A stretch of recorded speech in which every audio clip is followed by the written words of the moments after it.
Voilà, merci à tout le monde d'être avec nous. Merci à celles qui me rejoignent.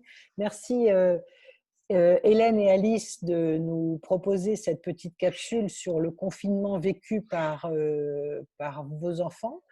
On sait tous que là, aujourd'hui, c'est une période, une expérience absolument inédite. Et effectivement, je pense que comme vous l'avez beaucoup dit là lors de nos échanges, c'est une expérience qui est différente en fonction du lieu de vie, du nombre de personnes qui sont dans la maison, de l'espace dans lequel vous êtes confinés.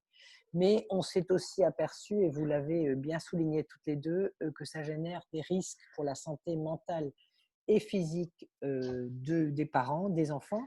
Et donc, j'aimerais bien savoir si vous pouvez un petit peu déjà vous présenter et ensuite nous parler un petit peu, nous donner vos témoignages. Et bien sûr, les personnes qui nous rejoignent, encore une fois, si vous voulez vous pas prendre la parole, n'hésitez pas soit à lever la main, soit à me l'indiquer dans le chat.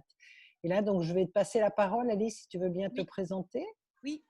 Donc bonjour. Donc moi je m'appelle Alice. J'habite dans le sud de la baie. J'habite à Santa Clara. Donc confinée depuis 3 mois. Et donc je suis maman de deux garçons, un qui a 8 ans et demi et un qui a 4 ans et demi. Voilà. Bonjour, alors moi c'est Hélène. Voilà, donc moi j'habite à San Francisco. J'ai 4 enfants, donc 3 garçons, une fille. Le plus petit a 9 ans, ma fille a 12 ans, mon autre garçon a 14 ans, mon aîné a 18 ans. Voilà. Moi, ce que j'ai noté évidemment, comme tout le monde durant le confinement, c'est que d'abord, en fait, le changement a été très, très brutal et ça a vraiment nécessité que tout le monde s'adapte rapidement, les enfants y compris. Alors, heureusement, dans notre cas, le lycée avait un petit peu anticipé les choses, donc avait parlé un petit peu aux enfants de cette éventualité de l'impossibilité d'aller en cours encore à l'école et donc d'être obligé de suivre les cours à domicile via Zoom, etc. Mais c'est vrai que j'ai quand même été très surprise parce que rapidement, les enfants sont devenus autonomes, on s'est organisé, ils ont réussi à suivre leurs cours, à apprendre à manipuler des nouveaux outils. Et ça, ça m'a impressionnée. Moi, j'ai eu l'impression que durant cette période, ils avaient, en fait, je sais, ça dure depuis quelques mois quand même, mais qu'ils avaient beaucoup grandi euh, parce que, bon, à cause de ce qui s'est passé, puis en fait, voilà, tous ces événements nouveaux, forcément, ça a généré des questions pour eux, qui ont été, voilà, qui ont été nombreuses, auxquelles j'ai essayé, enfin, nous, en tant que parents, on a essayé de répondre le plus honnêtement possible, le plus clairement possible, en essayant de rester le plus serein et informatif, si j'ose dire. Donc c'est vrai que on a beaucoup communiqué et je pense que quelque part ça a même renforcé un peu les liens parce que forcément d'être toujours ensemble, de fait, et voilà, ça a favorisé les échanges. Et voilà ce que j'ai noté en particulier avec mes grands. Parce que je pense qu'avec tes petits, c'était peut-être un petit peu différent.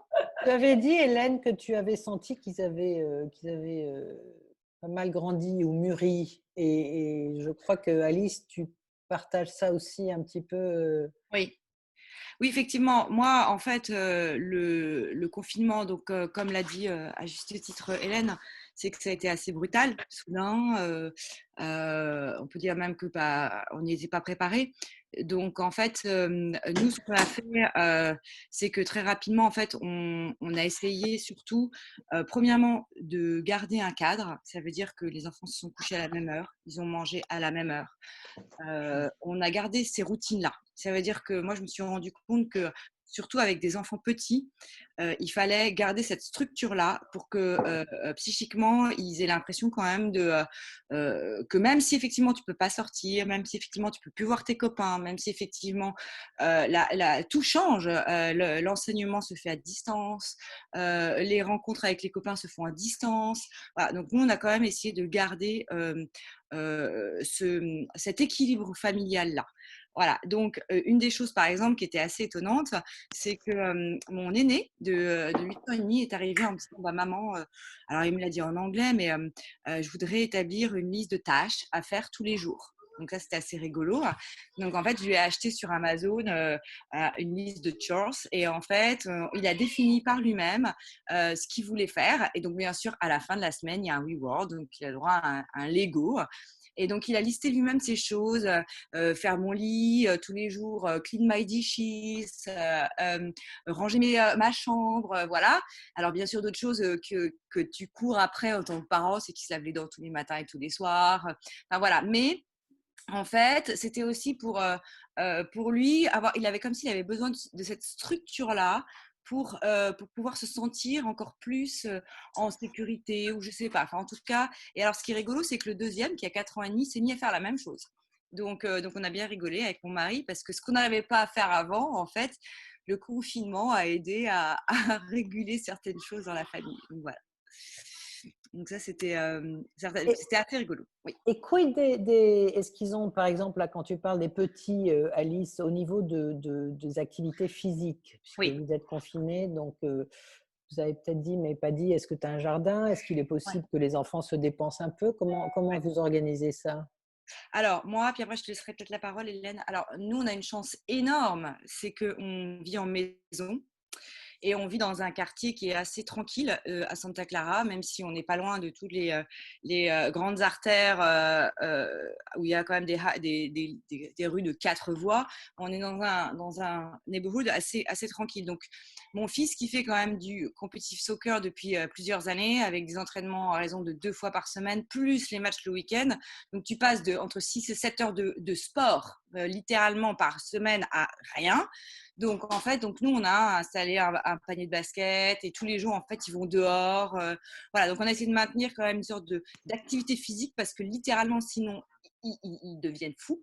Et donc, tu te retrouves à avoir des ballons dans la baraque, ils se font des races entre eux, à se courir après, etc. Donc, on a installé ça avec aussi obligation tous les jours d'aller dehors et tu cours. Voilà, donc on a un trampoline, enfin voilà. Donc, c'est vrai que pour des enfants petits, moi, j'ai essayé effectivement d'instaurer quelque chose où parce que c'est quand même assez contraignant les Zooms. Donc, nous, on est à l'école française du sud de la baie. Donc, on a quand même des Zooms tous les jours où ça demande quand même une concentration assez énorme et aussi une implication des parents assez importante. Ça veut dire qu'il faut être là, derrière pour surveiller ce qui se passe, qui suit bien le Zoom, qui ne se met pas à dessiner. Moi, j'ai eu des copines qui m'ont dit ouais, en ce moment, en même temps, ils se connectent, ils regardent des vidéos. Enfin, voilà. Et donc, entre ces Zooms-là, on a instauré des moments où, en fait, c'est free time et, en fait, tu joues et pas d'écran. Voilà. Ouais, ok. Et toi, Hélène, tes enfants étant un peu plus âgés, est-ce que ce besoin justement de mouvement, ce besoin de se dépenser physiquement, comment tu le vis, toi? Ou qu'est-ce que tu as remarqué par rapport au tien? Ben moi, je trouve que ce qu'a fait Alice, c'est super. Alors après, tu vois, le problème, c'est que moi, avec mes grands, ça a été un petit peu plus compliqué parce que le souci, c'est que, ouais, ils étaient sportifs tous, hein. Sauf que, alors je ne sais pas si c'est lié à notre famille ou si c'est lié à toute la famille, mais enfin toutes les familles ou les enfants de cet âge-là, mais moi j'ai l'impression que, en tout cas chez moi, si tu veux, le sentiment que j'ai, c'est qu'ils ne se rendent pas vraiment compte qu'ils ont besoin de bouger. Et en fait, c'est à moi que ça demande une énergie monstrueuse pour arriver à les faire bouger, pour arriver à les faire sortir. Parce que le souci, c'est que si tu veux, voilà, ils avaient, enfin, voilà, j'ai une fille qui joue au foot, qui jouait au hand, mais quand je lui demande de sortir, tu vois, même marcher, courir, elle n'en voit pas trop l'utilité. Elle me dit, mais moi, j'aimais bien j'aimais bien mon sport par équipe, quoi, retrouver les amis, etc., etc. Donc moi, j'ai un peu de mal à obtenir ça.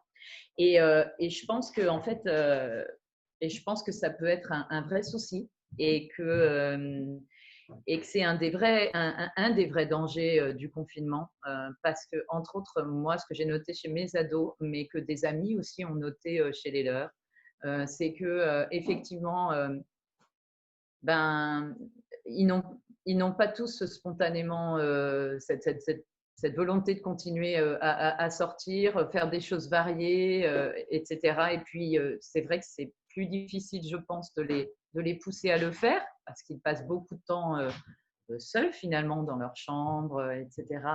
C'est pas comme des petits avec lesquels tu vois, on doit toujours être plus ou moins proche, quoi, hein, je veux dire même physiquement. Et puis, je pense qu'on a plus de, enfin, c'est peut-être moi, hein, mais moi, voilà, j'ai moins d'influence sur eux quand même, hein. Il faut que je négocie et que je discute, quoi, hein. Et le danger, c'est que j'ai même vu des enfants autour de moi qui, eux, ne veulent plus sortir, s'isolent.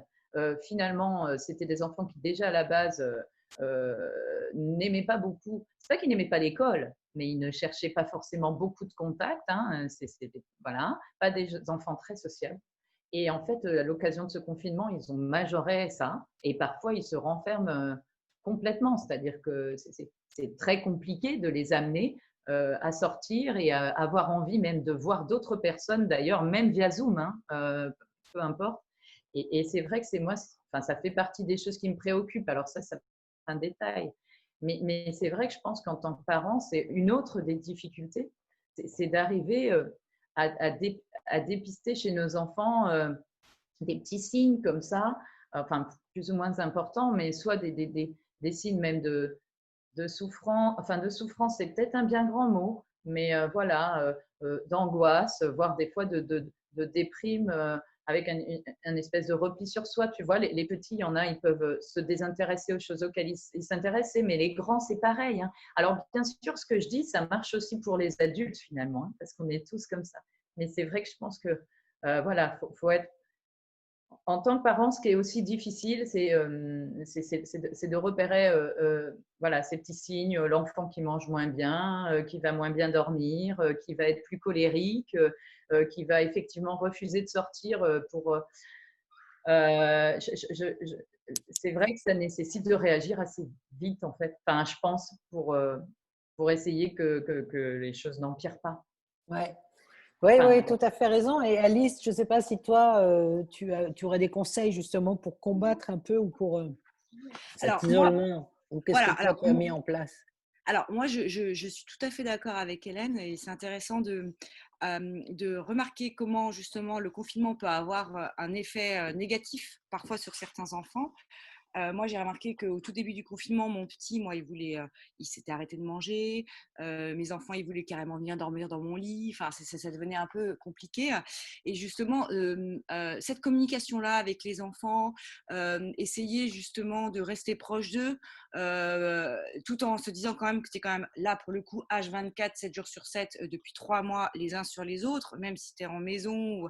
Je pense qu'en appartement, ça doit être quand même assez compliqué d'arriver à garder son espace et à délimiter l'espace des enfants. Voilà, donc comment mettre en place un dispositif pour que les enfants puissent quand même continuer à pouvoir avoir l'impression de pouvoir communiquer avec leurs copains. Voilà, alors nous, en fait, on a... Ce que je peux dire aussi, c'est que de manière assez intéressante pour maintenir ce lien social, malgré tout, il y avait des anniversaires qui se sont mis en place. Et en fait, ma copine qui a fait ça, dans le sud de la baie, je ne sais pas si ça se passe dans d'autres counties, elle nous a envoyé un message en disant, alors ma fille va avoir 10 ans, on voudrait quand même fêter son anniversaire, mais comme on est en shelter in place et surtout distance sociale obligeant, on vous propose de venir tous en voiture avec des ballons, la bannière joyeux anniversaire et de klaxonner. Donc, il y avait une quinzaine de voitures comme ça. Et on est passé devant la maison à l'aller et au retour. Et du coup, ce qui était assez intéressant de noter, c'était aussi la crainte que engendre ce confinement sur des enfants. Et en fait, donc moi, j'étais en train d'accrocher mes ballons et tout. Et en fait, ma meilleure amie que je connais quand même depuis des années, avec qui on a vraiment l'habitude de se voir tout le temps, ses enfants commençaient à me dire « Ah non, Alice, s'il te plaît, t'approches pas, il y a le coronavirus. » Voilà. Donc en fait, ça commence à devenir complètement une sorte de psychose pour les enfants. Et où en fait, les enfants ont tellement intégré le fait de rester à l'intérieur, de rester chez soi, de respecter les distances sociales, de mettre un masque, que même pour des événements comme ceux-là, où tu vas essayer quand même de favoriser un maintien à la normale d'un anniversaire quand même de 10 ans, eh ben, les enfants ont peur des uns des autres. Voilà. Donc, moi, j'ai pas de conseils à donner, c'est juste que comment essayer de maintenir quelque chose qui n'est pas normal, mais d'instaurer une pseudo-normalité pour faire en sorte que les enfants puissent continuer à maintenir un lien social, si distant soit-il, avec leurs enfants, avec leurs copains. Voilà. Donc, moi, c'est ça, comment vivre, comment trouver un équilibre, une normalité, avec des grands guillemets, dans ce qui est complètement inédit pour ces enfants-là, en fait. Donc, voilà.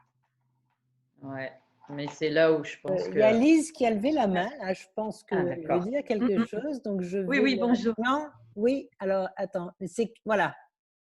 Ah non, non. Pardon, Ma pardon. fille, Voilà, pardon. hop, Oui, bon, voilà. voilà. Lise, c'est le prénom de ma fille, c'est elle qui a Ah, utilisé d'accord. Zoom la dernière fois, donc je suis Nathalie.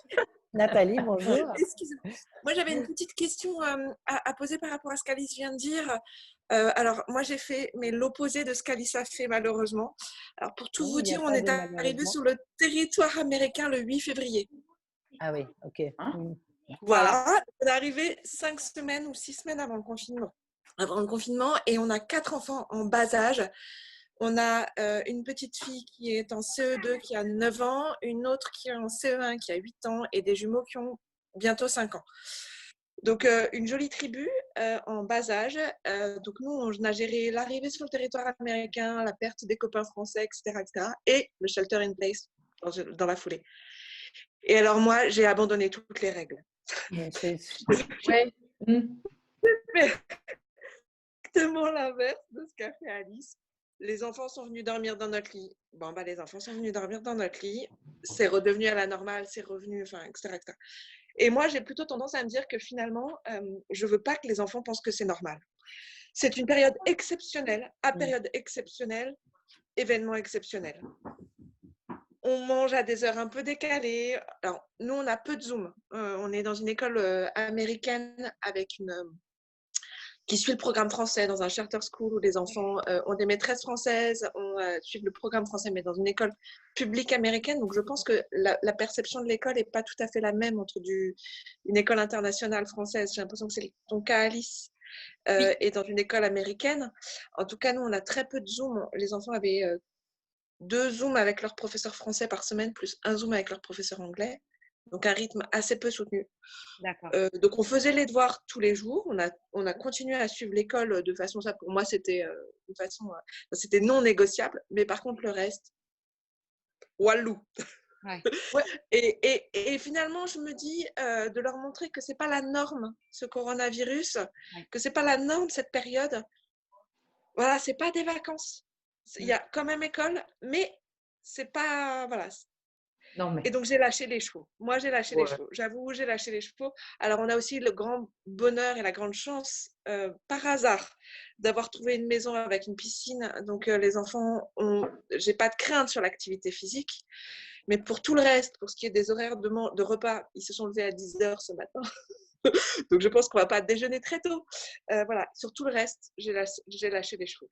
Oui, mais Je pense qu'on va en après… parler. Vas-y, oui, Hélène. Oui. Ouais. Non, après, on ne se connaît pas. Alors, je ne sais pas comment tu vivais avant, mais moi, je sais que, bon, moi, je ne suis pas aussi organisée qu'Alice, pour tout te dire. Bon, après, non, attends, mais il y a pas… Alice, Non, pas du tout. Non, pas du tout. Ce que je veux dire, c'est que si tu veux, je le suis parce que là, pour le coup, tu sais, mes enfants sont plus grands et ils ont, eux, plus de, tu sais, de rythme lié à l'école. Ce que je veux dire, c'est que sinon, dans notre vie, dans notre vie habituelle, on n'est pas très à cheval sur les horaires, si c'est les horaires de repas, tu vois. Donc, je pense qu'en fait, moi, ça ne me choque absolument pas le choix que tu as fait. D'abord parce qu'en plus, si tu veux, faut les rassurer, les loulous. Non, mais ouais, tu dis, tu vois, tu dis, en fait, tu sais, on a chacun nos rapports personnels avec nos enfants. On a chacun, je sais pas comment on dit, tu sais, une famille, voilà, ta famille ne fonctionne pas comme la mienne, comme celle d'Alice. Et en fait, nos enfants, ils nous connaissent aussi comme ça. À partir du moment où on est cohérent, je pense, et on garde du sens dans tout ça, et qu'on sait pourquoi on le fait, et que tu dis, non mais attends, clairement, voilà, t'es pas bien. Non mais là, c'est too much. Enfin, tu vois, on vient d'arriver, t'as quitté tes potes. Là, on se retrouve dans cette situation de fou. T'es stressé cette nuit-là? Attends, mais je vais te dire un truc, moi aussi. Viens, j'ai besoin de toi, tu as besoin de moi. D'accord. Tu vois, on va voilà, on va se donner, tu vois, l'un l'autre. Enfin, moi, je ne suis pas spécialiste, hein, mais je ne pense pas qu'il faille être trop rigide, surtout dans des périodes comme ça. Aujourd'hui, quand je les regarde, ils ont l'air heureux, ils ont l'air bien dans leur peau. Donc, je pense que le choix qui a été le nôtre est pas mauvais. Ce qui m'inquiète plus, c'est que là, on vient de faire 2 mois de 2 mois et demi, enfin bon, peu importe. C'est long, mais ça passe vite. Je sais plus. Et donc là, on sait qu'on va rentrer, enfin, on est rentré dans la période des vacances scolaires. Donc, ça va encore être ce rythme un peu décousu pendant encore 3 mois, là, puisqu'on ne nous annonce pas une rentrée scolaire avant septembre. Donc, du coup, ce qui m'inquiète plus, c'est ces 6 mois où on va perdre tout ce… Enfin, cette petite reprise m'inquiète aussi voilà, et sachant que c'est pareil, en septembre, on aura encore un rythme certainement très décousu. Enfin, c'est ce qui se murmure. Enfin, scolairement, on risque de ne pas pouvoir retourner à l'école tous les jours. Voilà. Et ça, finalement, je commence à me dire, est-ce que ça, pour le coup, c'était un choix judicieux? Oui, mais je pense que oui. Ouais, mais tu vas. Ouais, mais sauf que tu vois, rien que le fait de te poser la question, clairement, tu vas remodifier progressivement ce rythme. Pas forcément les repas. Non, mais ce que je veux dire, c'est que si tes enfants, tu les laisses se coucher à minuit tous les soirs, ce qui n'est pas, tu vois. Non, mais c'est ça, tout est relatif. Entre peut-être que ce que toi, tu n'appelles pas de rythme, c'est quand même déjà un peu. Non, mais. Oui. Ce que je disais, excuse-moi de t'interrompre, Hélène, parce que quand on préparait le Zoom toutes les 3 avec Sophie, on avait mis en lumière des choses très importantes qui étaient que d'abord et avant tout, en tant que parents, il faut qu'on valide le propre stress que ça engendre pour nous. Voilà. Moi, si j'ai eu besoin de mettre en place ces règles-là, c'est que je ne les ai pas mises en place. C'est que moi, j'ai un enfant qui est ADHD, j'ai des enfants qui sont très angoissés.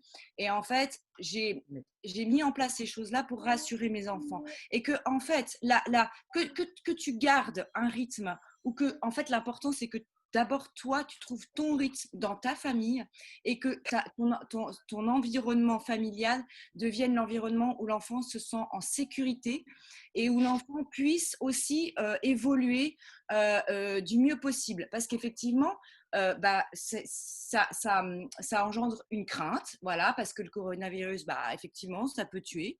Et voilà, donc chacun met des mots sur ce qui se passe en fonction de qui il est, en fonction de ses émotions, en fonction du couple aussi. Est-ce que tu es marié? Est-ce que tu vis avec quelqu'un?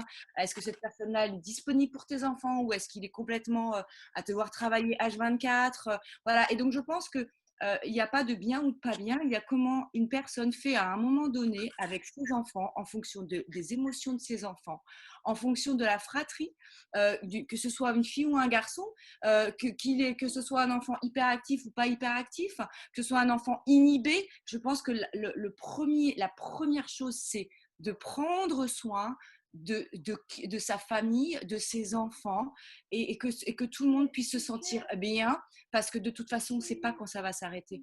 Donc voilà. Et aussi, il y avait une chose qu'on se disait avec Hélène, parce que nous, on est dans des écoles françaises, et moi, au tout début, j'étais un peu paniquée de l'ensemble du travail que mon fils aîné avait à faire.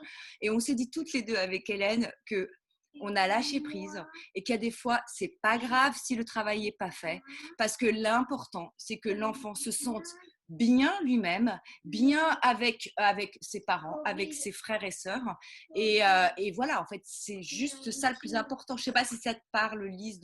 Si, mais Allez, c'est Nathalie. Et sache que, peu importe, je réponds sur Lise aussi. Je sais que, bref, peu importe. Non, mais et tu vois, moi, j'ai le souci contraire, c'est que j'ai l'impression que mes enfants n'ont pas assez de travail. Et d'ailleurs, mon aînée m'a dit, Lise, m'a dit qu'elle n'avait pas assez de travail. Alors en plus, elle vient d'une école catholique privée en région parisienne où le rythme était poussé. Donc tu vois ce que tu racontes sur trop de travail, bon bah moi je l'ai fait inverse. J'ai des enfants qui... Et moi aussi, je lâche prise en me disant, bon, bah, elle lit, j'essaye de lui dire, mais tu lis, tu apprends des choses différemment. On s'est mis à écouter beaucoup de choses. Elle a lu les feuilletons, elle a écouté les feuilletons d'Hermès sur Bayam, elle a écouté pas mal de choses sur des radios adaptées à des enfants, etc. etc. Voilà, bon, on a géré ça autrement, cette soif de connaissances autrement. C'est de valider toi en tant que mère et de te dire que l'important, en tant que parent, on est tous, de toute façon, on a tous dû avoir à se réinventer dans notre fonction de parent. Et voilà, et donc accepter, ok, mon enfant il va se coucher à 10h ce soir, c'est pas grave, parce que l'important c'est que ton enfant il soit bien, tu vois, et donc de pas toi-même te mettre la barre trop haute pour que tu puisses faire en sorte que ton cadre, moi je disais à Sophie et à Hélène que moi j'ai construit mon cocon, voilà, où mes enfants, l'important c'est qu'ils se sentent bien, voilà. Et puis toi tu es le gardien de ce cocon là, tu fais en sorte que parce qu'il faut d'abord que toi tu sois bien, parce que si toi tu es bien, tu vas pouvoir transmettre cette énergie positive. Quand maman va bien, tout le monde va bien. Voilà. Mais alors là, pour le coup, je pourrais être parfaitement honnête, là, c'est un Zoom consacré aux enfants. Mais moi, j'ai dû tout gérer en même temps. J'ai pas trouvé ma place aujourd'hui. J'ai pas trouvé ma place. Ta place, comment? C'est-à-dire? Au sens où je suis là depuis 3 mois. Je suis sur le territoire américain depuis 3 mois et demi. Et où j'ai pas mon rythme, j'ai pas mes habitudes, j'ai pas... Oui, mais t'es pas sortie. Donc... Oui, non, mais tout à fait. Tout à fait. Ah, là, pour le coup, il faut pas être trop exigeant. Alors, envers toi-même, j'entends. Etc. Mais c'est vrai que tu vois, du coup, trouver le cocon qui va bien pour tes enfants, je ne l'ai pas complètement. Alors Nathalie, est-ce que je ne sais pas comment tu as appris que cette capsule avait lieu. On a sur notre site plusieurs petites capsules qui ont été faites effectivement par rapport au confinement, au rôle du couple, au rôle du couple parental. Malheureusement, je vais être obligée de clore la capsule là maintenant. Mais ce que je voulais dire, c'est que la semaine prochaine, tu voulais dire quelque chose, Hélène ? Moi, je voulais juste dire à Nathalie que si tu veux, on peut discuter plus tard, rediscuter avec plaisir. Et je suis sûre qu'Alice, elle est. Voilà, les rendeurs de la capsule, si ça te dit, il n'y a pas de souci. Tout à fait, mais c'est pour ça que je te renvoyais sur le réseau Main dans la main où tu aurais accès à nous toutes. Et puis après, de toute façon, de manière effectivement personnelle avec les unes et les autres, que la semaine prochaine, le sujet, ça va être l'été 2020, comment on construit justement cet été qui va être complètement hors norme, différent pour tout le monde, encore une fois. Il y a ceux qui partent pas du tout, il y en a qui vont un petit peu partir, mais parce qu'ils sont soit célibataires, soit ils n'ont pas effectivement toute une famille à transporter. Les gens qui, comme toi, viennent d'arriver et qui, effectivement, n'ont même pas encore eu le temps de socialiser. Donc, je pense que ça pourrait être aussi un autre moment d'échange. Et donc, je te laisse explorer notre site Internet pour voir toutes ces différentes vidéos. Nous faire signe si, justement, on peut t'aider parce que c'est exactement un petit peu… Enfin, c'est ça notre mission. Et on est ravis que tu sois parmi nous. Et je reconnais Christine qui était là à nos tout débuts, réunion virtuelle ça fait plaisir. À Palo Alto, voilà. Oui, non, mais j'ai eu 2 dernières années très difficiles, donc je m'excuse d'avoir été un petit peu… content de te voir parmi nous. Oui. C'est vrai que j'ai pas peut-être tapé assez vite à votre réseau.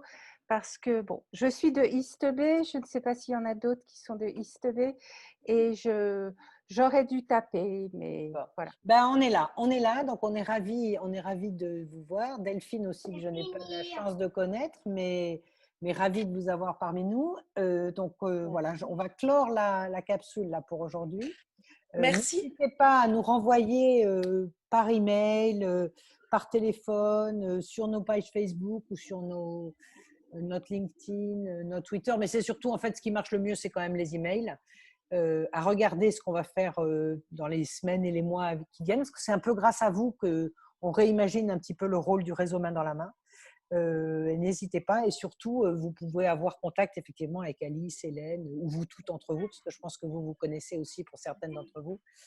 Et c'était un plaisir de vous accueillir ce matin. Oui, Christine. C'est sûr qu'avec Hélène, il faut que je parle des adolescents parce que Ben voilà.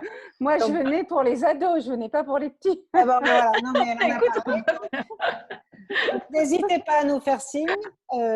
Et oui, c'est toujours un petit peu frustrant d'être obligé de clôturer, mais on est un petit peu limité par le temps. Donc encore merci à toutes d'être là. Merci et n'hésitez pas à revenir voir la capsule, à regarder les autres choses qu'on a fait et à rentrer en contact avec nous et on vous redirigera vers les bonnes personnes ou même entre nous. Merci beaucoup, Merci Sophie. beaucoup. Merci beaucoup à vous toutes. Merci. Au revoir. Merci. Au revoir, Au revoir. merci. Au revoir. Au revoir.